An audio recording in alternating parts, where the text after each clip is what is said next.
Welcome to this module on how the Soviet state became increasingly oppressive. The Soviet state also controlled the land and the other productive assets, which was a dominant form of ownership.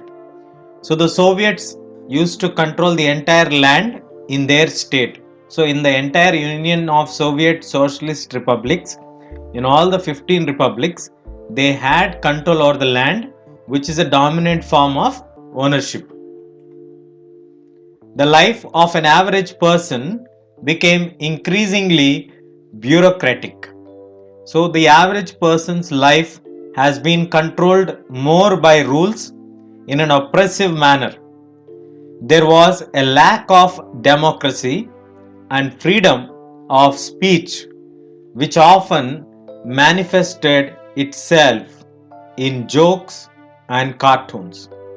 So, in reality, there was no democracy or freedom of speech to the people, those who are living in the Soviet states.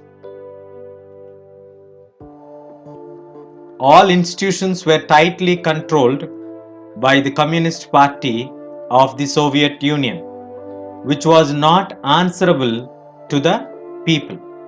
So, this clearly specifies that there is no democracy at all. So, there was a party that refused to acknowledge the desire of people in all 15 Soviet republics, including the arts, to run their own affairs. So, the entire control, as you can see the map here, is under the control of the Communist Party, and party refused to acknowledge the desires of the people in the 15 Soviet republics which are located here, and even to run their own arts or affairs it has been not given any permission. However, despite the fact that the Soviet Union was composed of 15 republics on paper, Russia ruled the country and the rest of the world felt left out and even oppressed. So the entire control was under the Russia, and the other republics were only for namesake, only on paper. The Soviet Union was able to keep up with the United States in the arms race on the occasion, but at great expense. There is a huge expenditure that is need to be spent in order to keep up the race.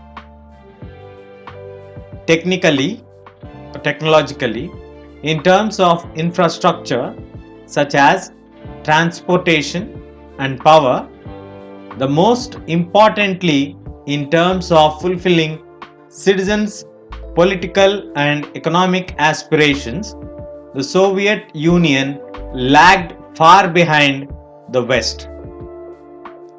We can understand very clearly the motive of the party is to hold strongly on the Soviet republics.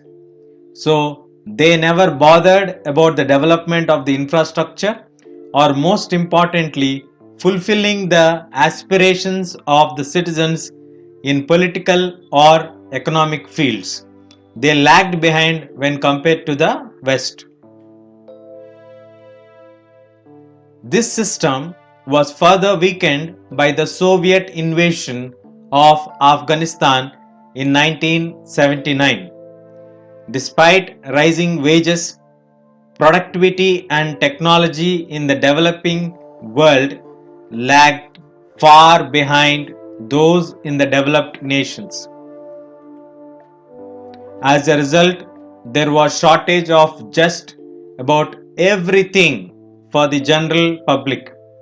Imports of food have risen steadily over time.